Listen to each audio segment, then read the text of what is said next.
Good morning, students. Today we'll be discussing the drama written by P B Shelley, The Cenci. The Cenci, a tragedy in five acts, is a verse drama in five acts by P B Shelley, and this play was not considered stageable due to its themes of incest and parricide, and it was not performed in public in England until 1922. In 1922, it was staged in London after the death of Shelley, and now it is included in Harvard Classics as one of the most important and representative works of the Western canon.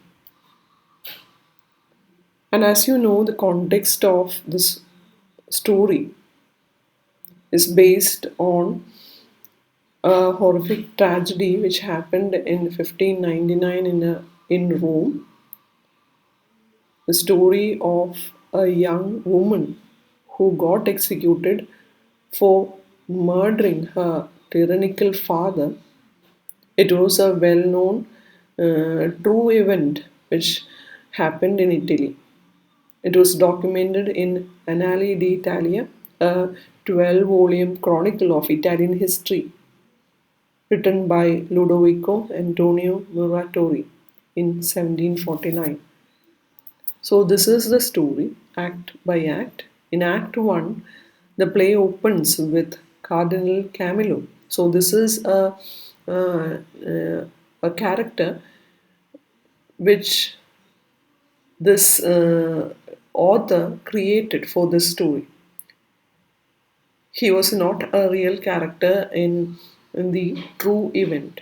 So this play starts with Cardinal Camillo discussing with Count Francesco Cenci about a murder in which Cenci is implicated.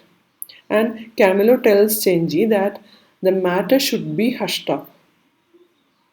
And if Cenci relinquish, if he is ready to give up a third of his possessions to the church, this matter can be hushed up.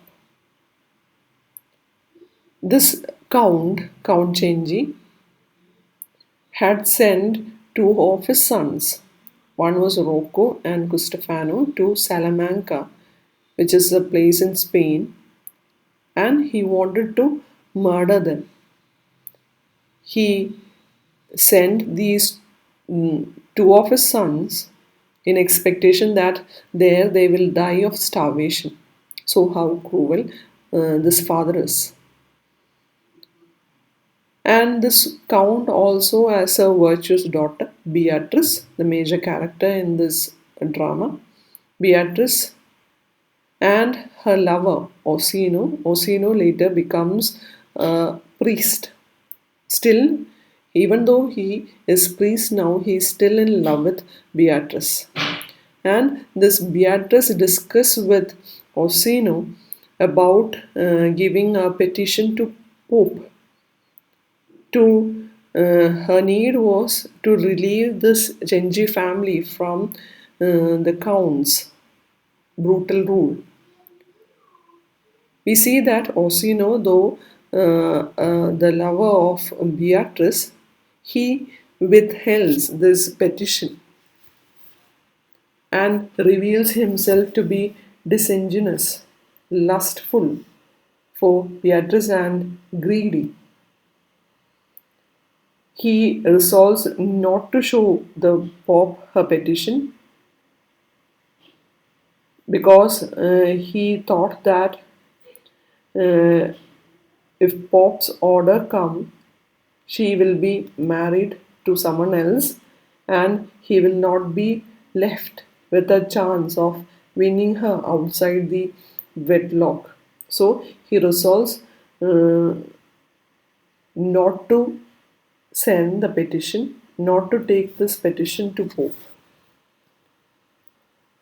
And later we hear that these two sons, they have been brutally killed in Salamanca, And this cruel father, Count Cenci, holds a party, a feast in celebration of their death. And he calls all these guests to celebrate with him. And Cenci drinks wine, which he imagines as my children's blood, which he did thirst to drink. So all these shows how cruel this father is.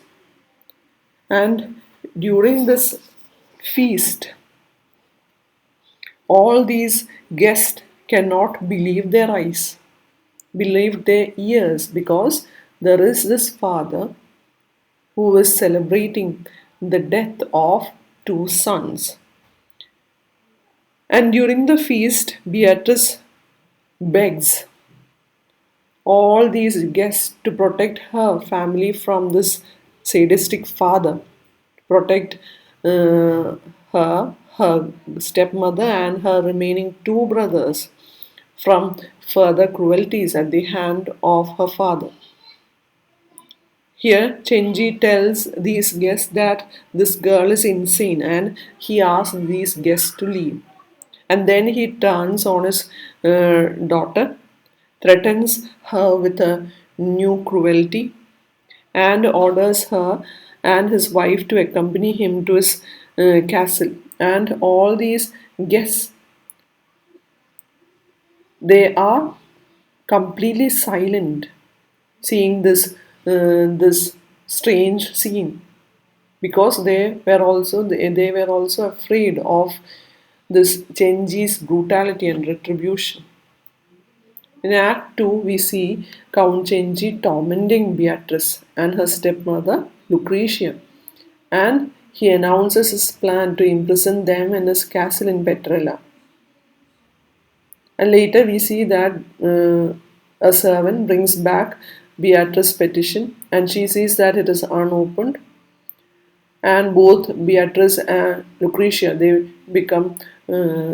are completely disappointed, because it was Pope's order was the last hope from the cruelty of the Count.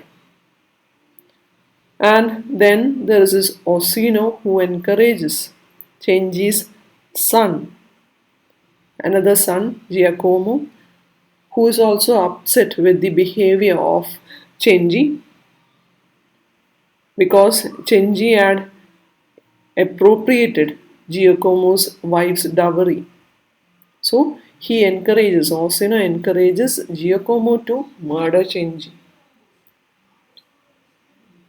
In Act 3, Beatrice reveals to Lucretia that this Count has committed an unnameable act against her, and expresses feelings of spiritual and physical condemnation, which implies that Chenji had attempted a rape on his own daughter as well. So it implies Chenji's incestuous rape of his daughter.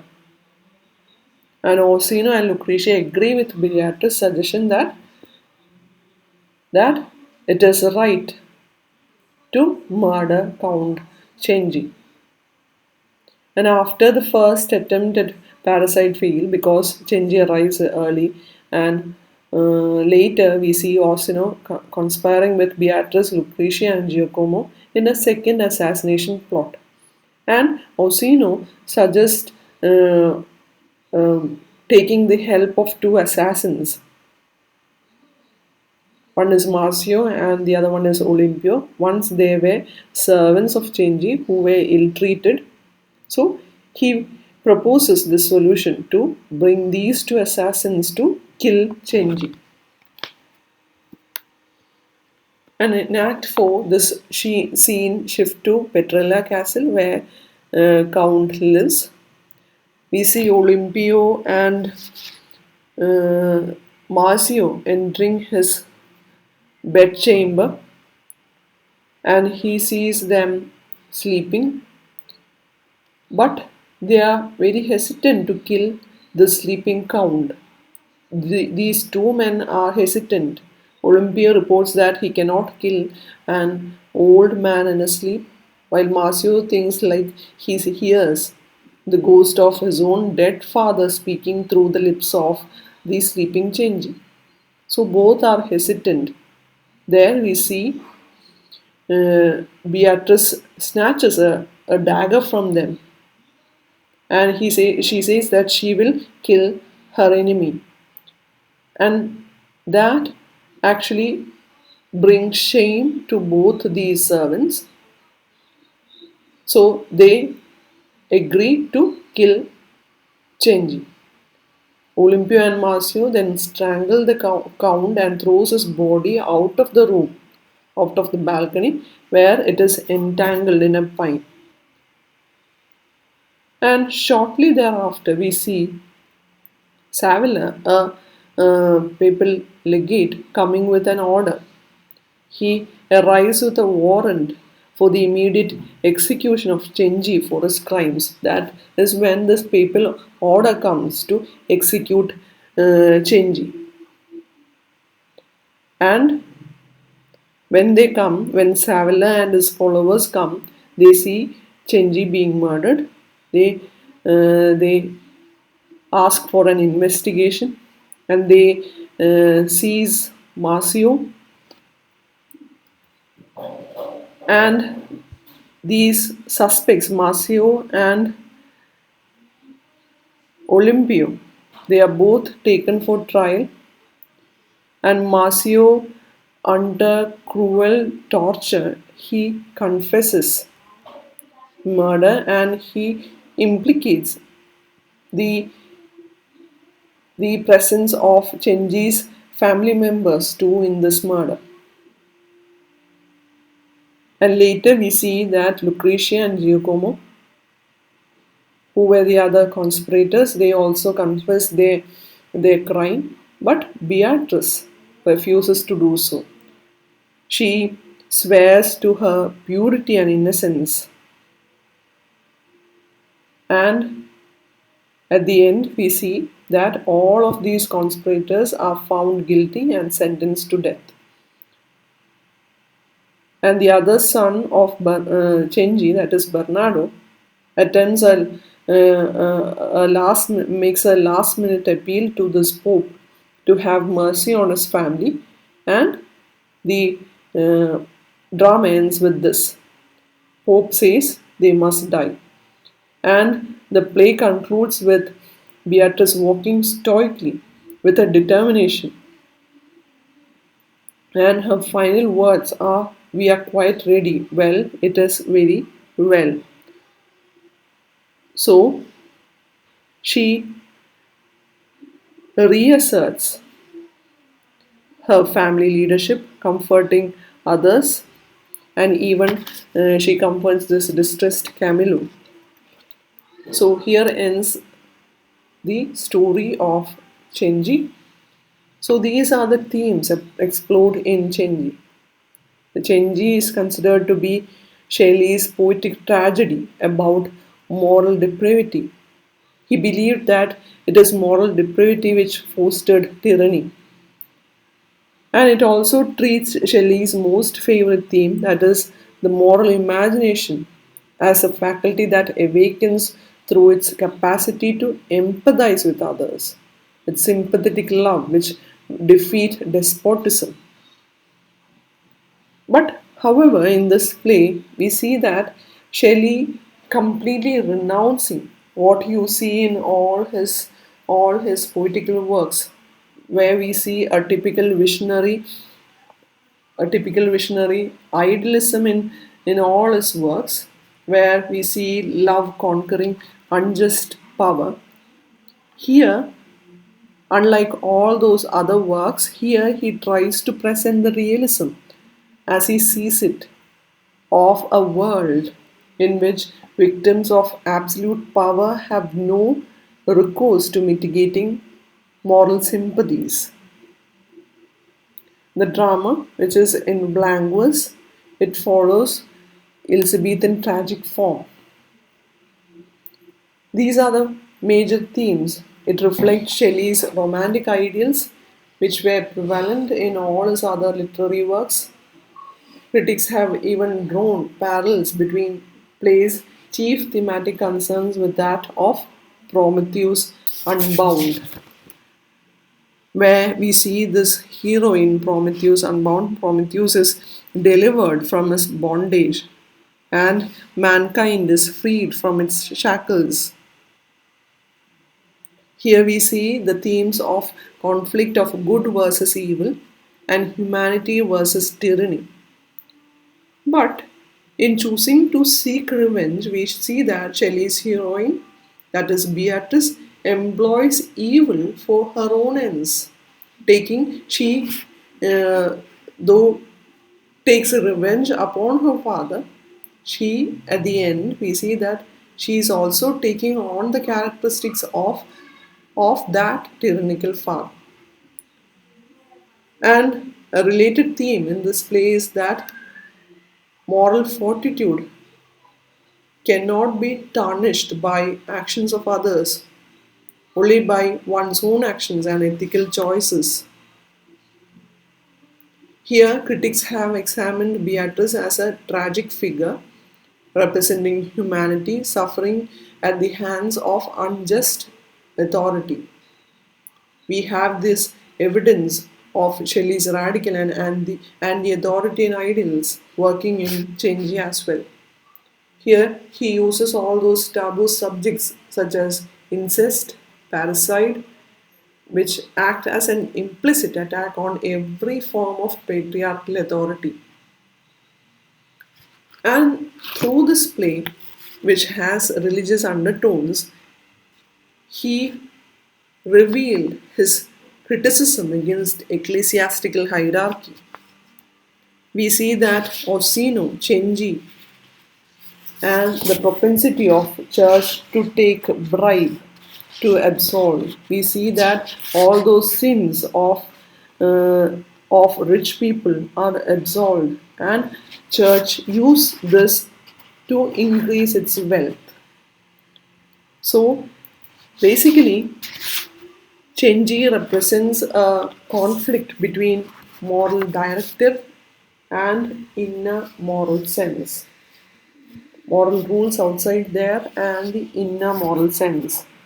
As you know, as I said earlier, Shelley was a romantic rebel who believed that this suffering of the humanity will ultimately end and there will be a golden age.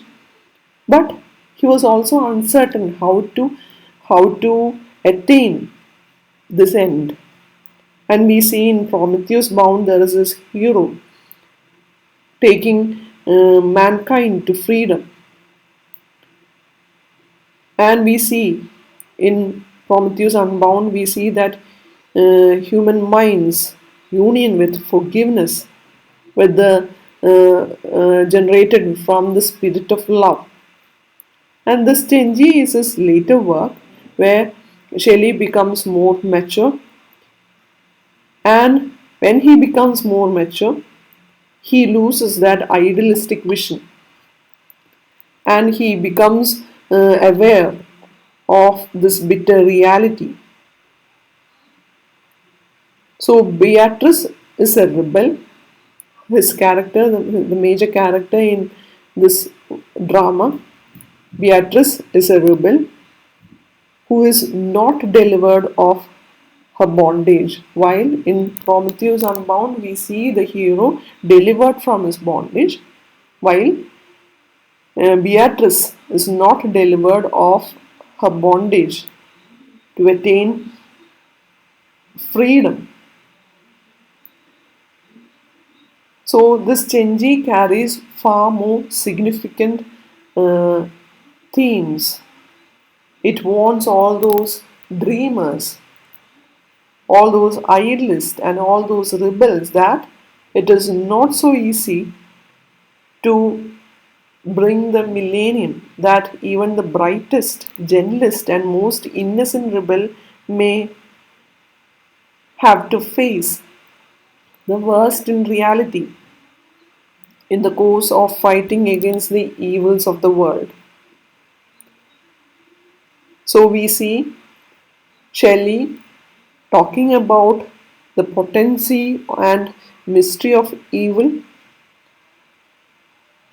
and in this particular drama he is also concerned about the means by which this evil could be, if not eradicated, how to confront this kind of evil. So this is the point he discusses in this drama, the Cenci. So thank you girls. Please go through this drama and come back to this lecture. We'll share all those secondary materials as well. Thank you. Have a nice day.